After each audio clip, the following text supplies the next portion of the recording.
Namaste, Angels. I'm here to do the daily reading for Monday, May 1st, which is May Day or International Workers' Day. It's a celebration of like laborers. Um, I think all workers, but I think when it was conceived, the concept or whom they had in mind was more so like blue collar workers. Um, it's also one of Saint Joseph's feast days. I talked about this in the weekly. Um, and he is like the patron saint of workers, basically. Having been a carpenter, having a little carpentry shop of his own where he, taught Jesus how to also be a carpenter. They worked together, they lived together. He was his father, he was his boss, all these kind of things. Um, so I talked about St. Joseph in the weekly reading. And I realized that what I forgot to do in the weekly general reading was to tell you what was going on in the sky on Sunday, April 30th. So since I'm going to post this on Sunday, April 30th, I'm going to tell you now. And those of you who hear it in time can catch what's going on in the sky if you're interested. So this is a good evening to hunt down asteroid 29. And I was reminded because when I put the dice here, guess with what I'm beginning? 29. So some of you may want to begin with asteroid 29, checking it out through a telescope. The 10th magnitude space rock lies in the constellation Leo, just zero point 0.3 degrees due west of magnitude 3.8 Rho, or Leonis. The lion appears about two-thirds of the way from the southern horizon to the zenith as twilight fades to darkness. Monday, May 1st. This week provides sky watchers with their final opportunity to get a good view of Sirius, the night sky's brightest star, before the evening twilight swallows it. This luminary gleams at a magnitude of negative 1.5 low in the southwestern sky. If you look an hour after sunset, approximately 9 p.m. local daylight time, Sirius lies about 10 degrees high. In all likelihood, the star will be twinkling madly as it lights and passes through the thick layer of turbulent air that lurk near the horizon. All right. So with that, I'll go into on this day. What goes on May 1st in history, or what went on? Um, in the year 1707, Acts of Union comes into force, uniting England and Scotland to form the United Kingdom of Great Britain. 1753, publication of Species, Plantarum by Linnaeus, and the formal start of, let me start all over with this one. I got totally tongue-tied. 1753, the publication of Species Plantarum by Linnaeus, that's the man's name, and the formal start date of plant taxonomy adopted by the International Code of Botanical Nomenclature. Okay, 1841, the first immigrant wagon train leaves Independence, Missouri for California. 1886, U.S. general strike for 8-hour working day begins. 1898, U.S. Admiral George Dewey commands, and this is in quotes, "You may fire when you're ready, Gridley," as a U.S. rout Spanish fleet at Manila. Okay. As a U.S. rout Spanish fleet at Manila. Not sure what that means. Um, but somebody got shot, I think, in this situation. 1931, Empire State Building opens in New York City. I'm moving on. Did you know Penny Blacks is the first adhesive postage stamps issued by Great Britain on May 1st in the year 1840? Penny Blacks is in quotes. That may be somebody's name. Famous birthdays. Kamehameha the first. I didn't know Kamehameha was a person. I thought it was just a sound that they made on Dragon Ball Z. Arthur Wesley, it's also his birthday. Calamity Jane, Max Robinson, and Jody May. Her name is May, and it's May 1st. Famous weddings, 1576 or 613 equals 19 equals God. Stefan Batory, the reigning prince of Transylvania, marries Anna Jagiellon, and they become the co-rulers of the Polish-Lithuanian Commonwealth. 1840, women's rights activist Elizabeth Cady Stanton, 24, weds fellow abolitionist Henry Brewster Stanton, 34.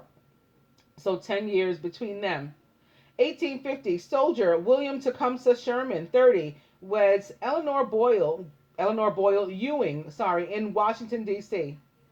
1881 or 99, physiologist Ivan Pavlov of Pavlov's dogs fame, I would imagine. He was 32 when he wed Serafima, as in like seraphim with an A at the end of her name. Karchevskaya, Karchevskaya. 1884, Poems of Passion author Ella Wheeler Wilcox, 33, weds Robert M. Wilcox in Milwaukee, Wisconsin. Famous divorces, 1978, actress and model Bianca Jagger files for divorce from Rolling Stone rocker Mick Jagger after 7 years of marriage on the grounds of his adultery with model Jerry Hall. Very specific. Famous deaths, David Livingstone and Joseph Goebbels.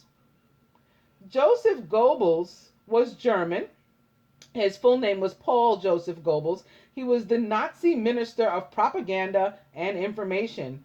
He's famous because he was the Reich Minister of Propaganda in Nazi Germany from 1933 to 1945. As one of Adolf Hitler's closest associates and more devoted followers, he was known for his zealous orations and deep and virulent anti-Semitism, which led to his strongly supporting the extermination of the Jews when the Nazi leadership developed their quote-unquote final solution. He was born on October 29th in 1897, was a Scorpio from Reit, Prussia, Germany. He died on May 1st in 1945 at the age of 47 of suicide. A lot of these Nazis, including Adolf Hitler himself, committed suicide, I guess, as they should have. David Livingstone was British, and he was a physician and an explorer. He was a popular 19th century national hero in Victorian Britain.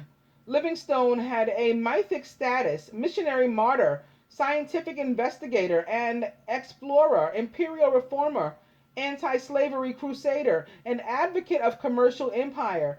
His meeting with H.M. Stanley on the 10th of November in 1871 gave rise to the popular quotation. He was born on March 19th, which is the feast day of St. Joseph. Speaking of St. Joseph, in the year 1813.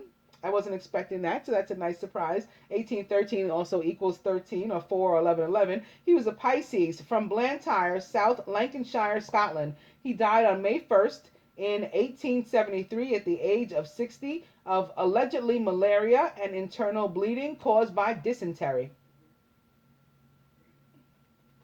Going back up to the birthdays, beginning with Jodie May, who is 41 years old. She's British and an actress. She's famous for The Last of the Mohicans and A World Apart. She was born on May 1st in 1975 and is 41 years old, a Taurus from London, England.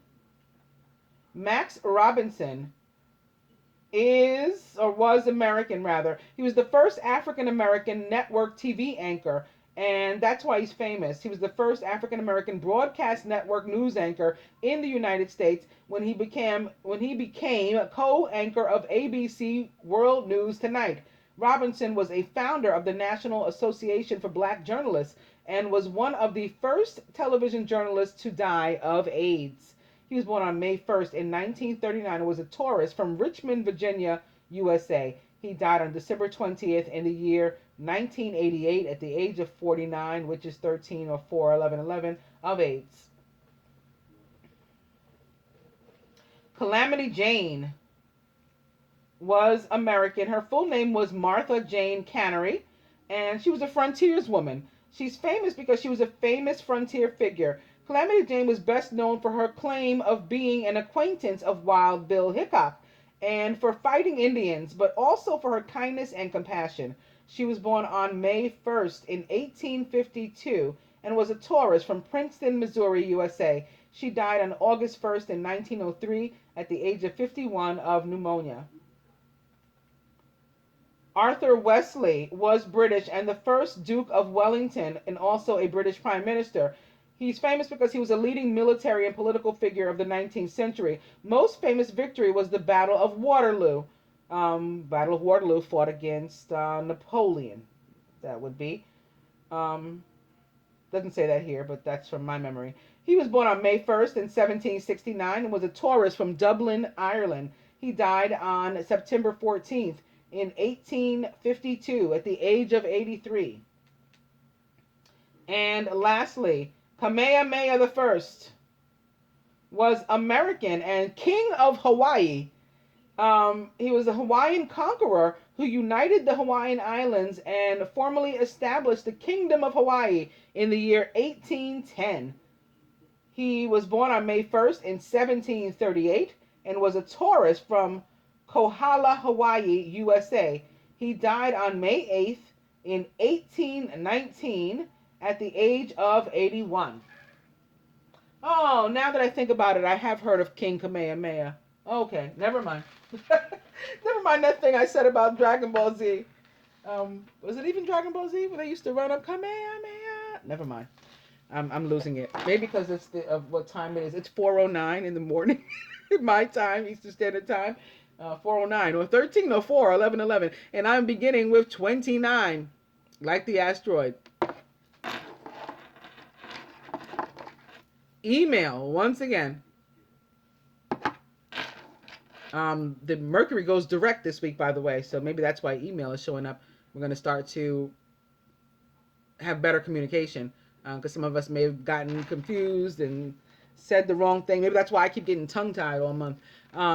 Weekend Away is also back.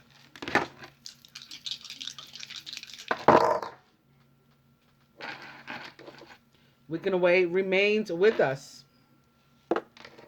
For other stuff, who cares? Forget it. Just spend money.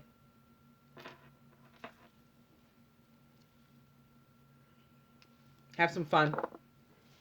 All right. Speaking of Mercury and Gemini and all that kind of stuff, I'm beginning with the Lovers and Archangel Raphael. Intimate relationships.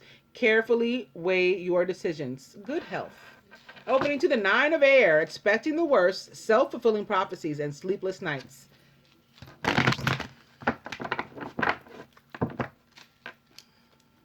The Lovers back. Opening now to the King of Fire, who's passionate, adventurous, self-assured, and restless. He's also a Leo, Sagittarius, or Aries. A sudden event that needs immediate attention. Time is of the essence. Think things through carefully.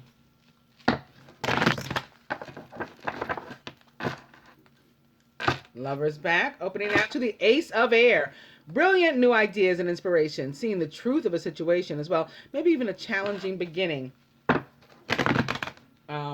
The Ace of Air opposite the Lovers or Gemini. I'd say this Ace of Air could definitely be Mercury. I'm going to cut on this note.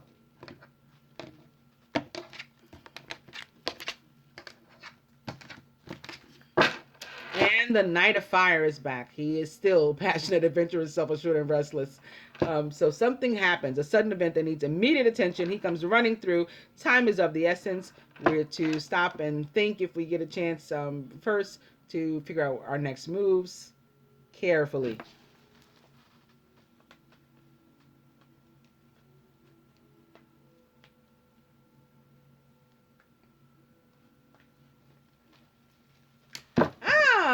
Didn't I say maybe the email was here because of the star?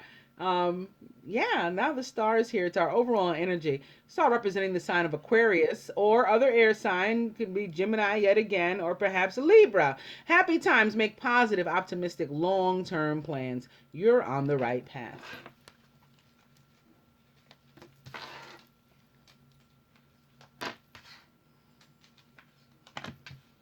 The star can definitely, it's wishes granted. It's a yes from the major arcana. So that's awesome. Prayers answered, all that kind of stuff.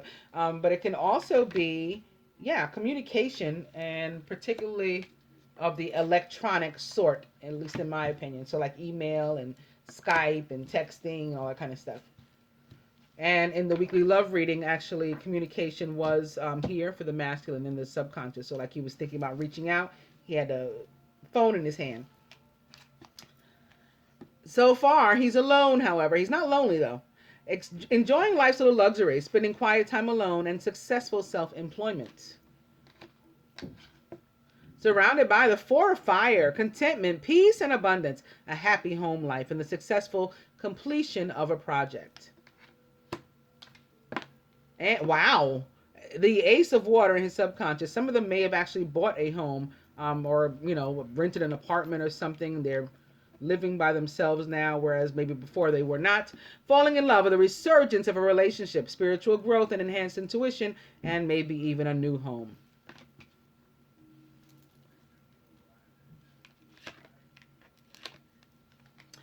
Feminine awakening with Archangel Gabriel. Look at things from a different perspective. Maybe at a temporary standstill. It's important to be yourself, and certainly to be honest with yourself. This can be something having to do with a party of three. Awakening in the Angel Tarot is the Hanged Man in the traditional tarot. It's all about a feeling of being in limbo, definitely at a standstill, like I'm not sure whether, here or there, which way you're going. We're surrounded by the Chariot and Archangel Metatron. This is about movement. It's about victory. It's about travel. An important achievement, self-discipline and willpower, maybe even public recognition coming with this card. And in the feminine subconscious, opposite the Ace of Water, it's the Two of Water, 11. A relationship that continues to grow closer, forgiveness, and the positive resolution of a conflict. How beautiful is this? Crowning, it's the Knight of Air, who's intelligent, decisive, idealistic, and tireless. He's also a Gemini, Aquarius, or Libra. Events that occur with great speed. Take time to carefully review your options so you can come up with creative solutions. The Knight of Air, especially sitting here next to Awakening or the Hanged Man, can be about chaos, confusion, recklessness. Maybe, again, communication got mixed up because Mercury doesn't go direct until the 3rd. So here we are on the 1st. Somebody could have said something that was mistaken, misconstrued, misunderstood, and it's led to a confusion. And maybe that's why the feminine is taking a step back to look at the situation again, hopefully before popping off. At the root, wow, look at this. It's the Queen of Water, who's tenderhearted, empathetic, patient, and loving. Relationships develop to a new level. Trust your intuition. Care for yourself and others. Like the Ace of Water, the Queen of Water is also a Pisces, Cancer, or Scorpio. And perhaps specifically a Scorpio, that is said to be the case with the Queen of Water. At the heart of the matter, the Two of Earth. So a decision has to be made by some. For others, this is about balance. And for others still, unfortunately, this is about deja vu from hell and having come to yet the same crossroad yet again. Too much going on at once. The need to make a decision. Consider a more playful approach. For some, this can be about keeping the faith too. Again, not popping off, not jumping to conclusions. Instead taking a step back, looking at the whole picture and scenario again, and trying to gain a better understanding.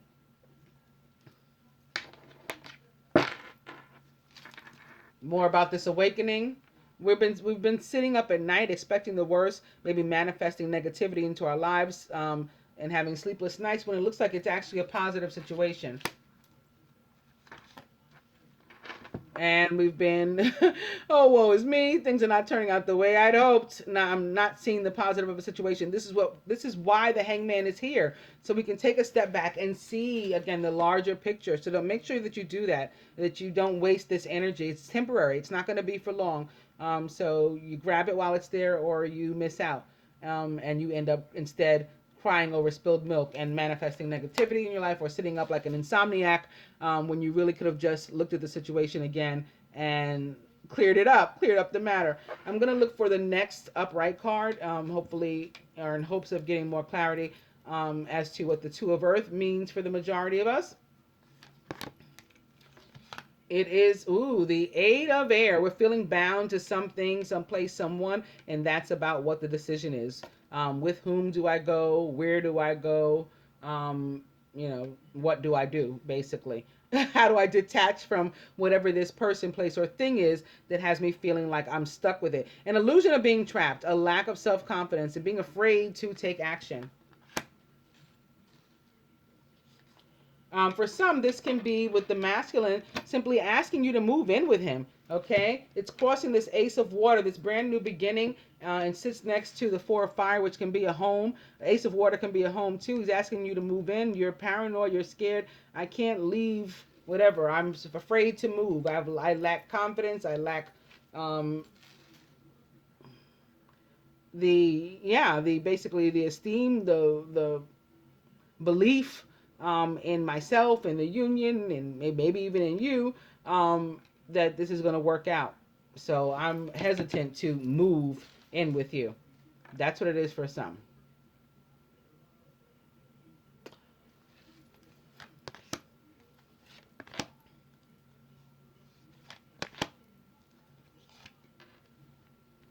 For others, there's a conflict, and maybe again there's an additional person or something involved. With the hangman being a three, it's the 12, major arcana card number 12. So it's a three. It can be a party of three that's involved. That certainly was evident in the weekly, particularly for the feminine, and may very well be the case again. We're still here in this suit of air, an unwise choice. Learn what you can from this situation. Review everyone's motives.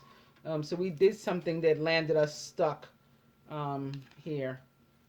Maybe for ego. Maybe we're staying here for money or material, as opposed to following our hearts.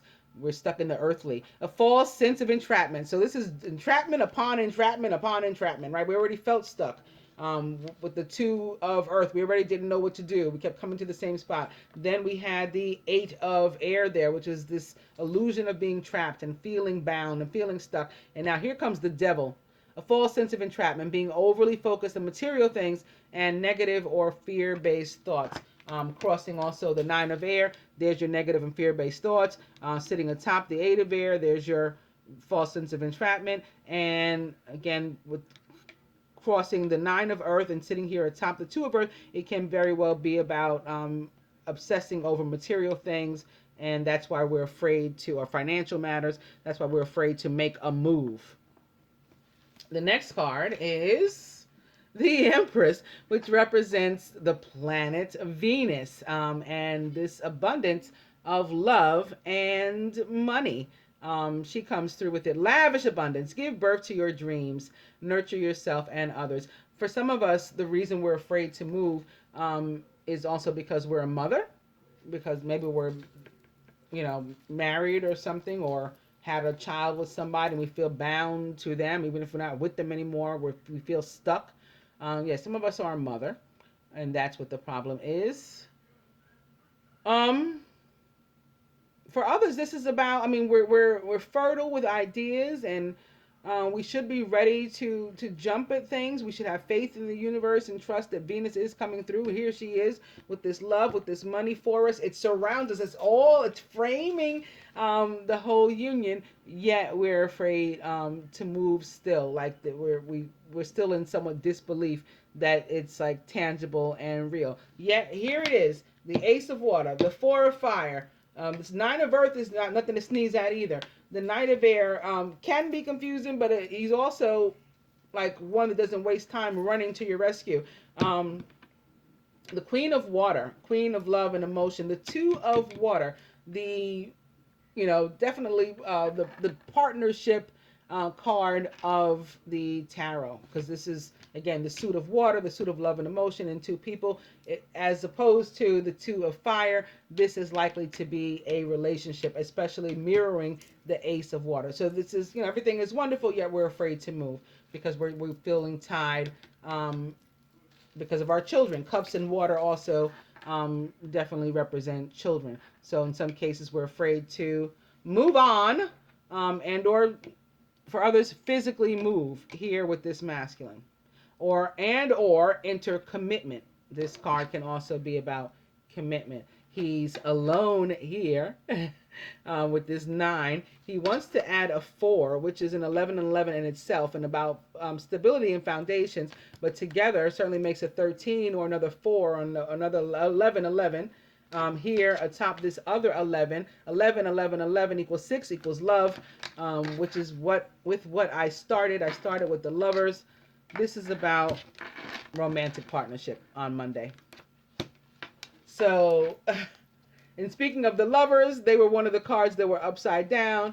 I just turned them over, which I don't normally do. Archangel Raphael, intimate relationships, carefully weigh your decisions. So this is, again, speaking to the need to pick, make a choice. Life experience, something comes and like shakes up our world, good, bad, or, it's neutral, basically. A significant life event, a powerful revelation that leads to change. It's time to spread your wings. It can be that the masculine proposed something. Perhaps marriage. I don't necessarily see that here because, well, I don't necessarily see that here. But he could propose that because this is a card of marriage. This is certainly a new beginning in love. It can be a commitment of any sort, including marriage. This is about moving forward in love. This is about becoming a mother, perhaps, giving birth at least to your dreams, if not to a human being, being fertile, being in the place to become pregnant if you've been trying, and crossing the 2 of water. It's a positive situation of these 2 people in love who take this on. So don't miss the opportunity, because if you put in the effort, you're going to get, you're going to reap the reward. Skilled work is rewarded. Some of us also learning all there is to know about a topic, and maybe even going back to school, with the Empress representing the signs of Taurus and Libra. With that, I'm going to go to the romance cards, beginning with honeymoon. Enjoy the bliss of holiday time together. And opening to codependency. So more of this addictions are affecting your romantic life. Honeymoon is back, and opening to religious factors. Your love life is influenced by your religion's upbringing and spiritual path. So some of you may feel bound for that reason because you have some sort of belief system that makes you feel like you can't move forward under certain circumstances. Pay attention to the red flags. The signs are cautioning you. This is what you have ahead of you. Stability, foundation, commitment. Religious factors. Back, I'm going to cut.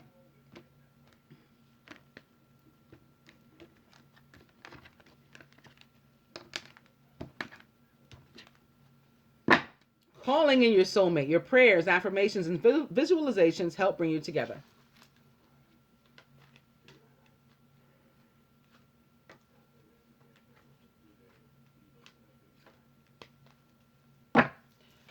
The overall energy is unrequited love. There's not enough attraction or chemistry to keep this relationship going. This spread, what they're saying, or at least with this, very much so about the other man or other woman, this person to whom we feel bound.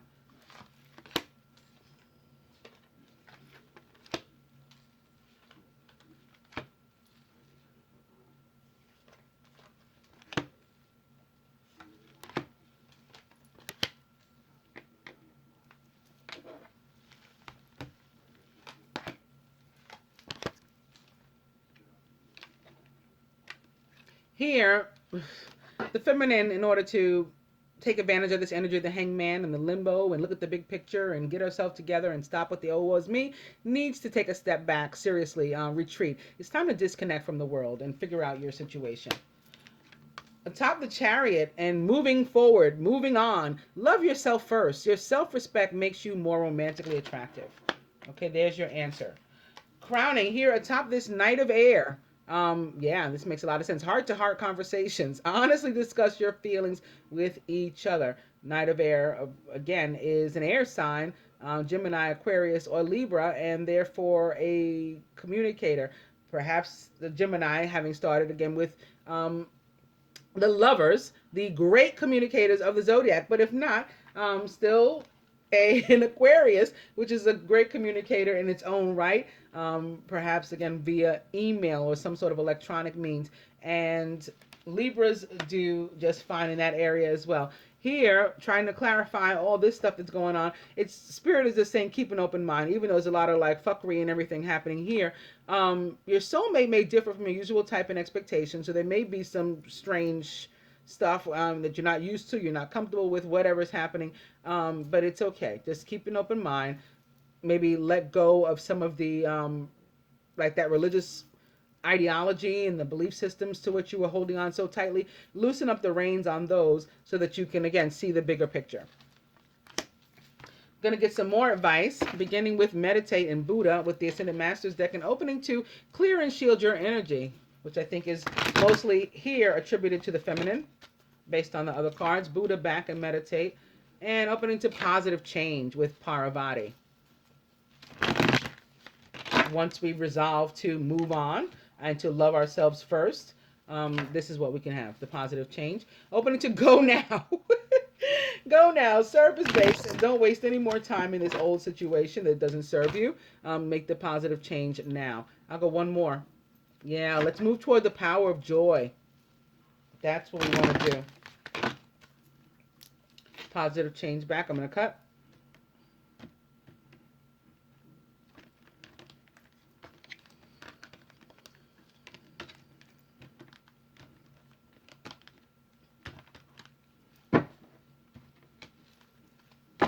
Trust, says Vishnu.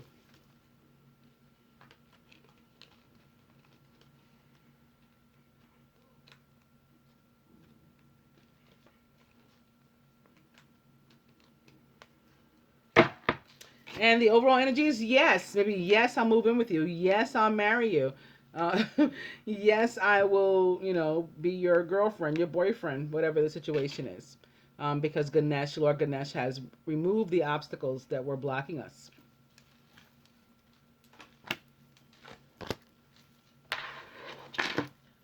And lastly, because this is the month of healing, angel therapy, beginning with crown chakra. Pay attention to your ideas as they are messages of true divine guidance sent in answer to your prayers. Opening to Archangel Michael, very appropriate. You're working very closely with this powerful archangel who's protecting and guiding you through this situation. And you see, he's got his sword here. He can cut this foolishness away.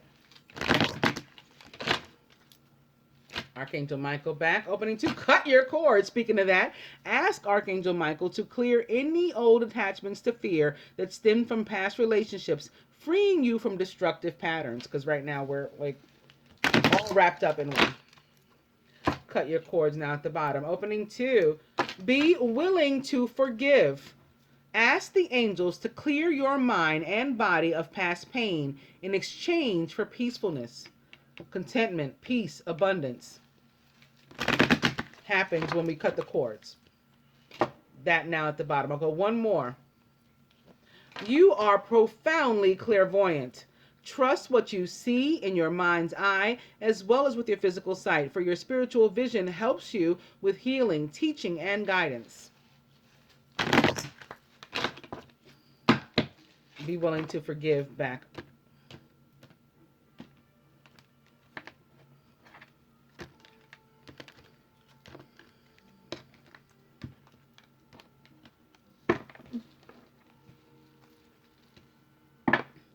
Singing and dancing, express yourself and awaken your psychic senses through the magical power of music and movement.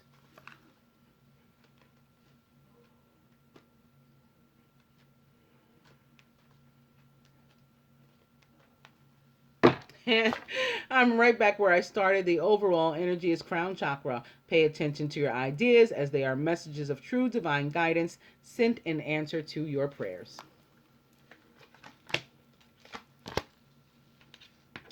The romance angels say to the masculine, new love, a new person has stirred your romantic feelings. This is love anew for many of us. And for some, you could just be meeting. Feminine, and either way, whatever the case, this could be the one. You've already met the romantic partner you seek, so search no more. The angels say to the masculine, unity. This is the high priest or the hierophant, all about marriage, commitment, higher institutions of everything, learning, but also anything legality. Also learning about oneself, learning about others, surrounding ourselves only with people of our vibration or higher, and conformity is what this card is about. So we could chuck that. This is like with the belief systems. If we decide to chuck those and be like nonconformists and live in love for ourselves, that's a change that we're making. Fives mean change too. That could be the positive change in our life. They say to the feminine, the moon, there's stuff we don't know, feminine. Important psychic insights, events behind the scenes. Release fears, more importantly for you, because you're all wrapped up in fear. Release fears that hold you back. Moon representing the sign of Pisces, by the way. And unity, Taurus. From the angel therapy cards to the feminine, heart chakra, beautiful. The answer that you seek is in your heart right now. Be open to giving and receiving love. Angel therapy to the masculine, ear chakras. Notice messages that appear as sounds, music, and words from both external sources and within your mind. These messages are real answers to your prayers.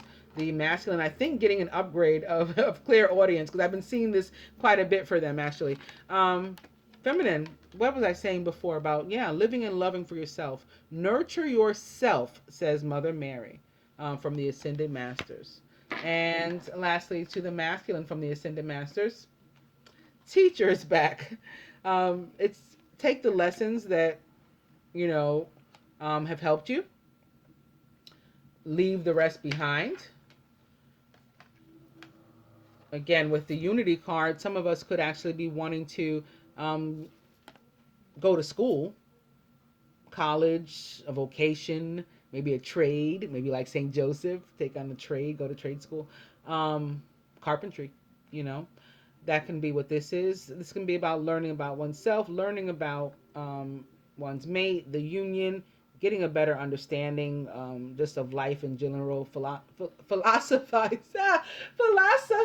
Oh God, I'm tongue-tied again. This damn Mercury, Mercurian energy surrounding me. Never mind. I promise you, I know the word. I just can't right now. But what I was saying was these two together can definitely be about just gaining a better understanding of life, love, commitment, learning from your mistakes in the past, preparing yourself for a new future, and basically going for it, taking the lessons that were positive that helped you, leaving the baggage and the resentment and stuff behind, and moving on like the Chariot. I hope that you guys enjoyed the daily. Namaste, angels.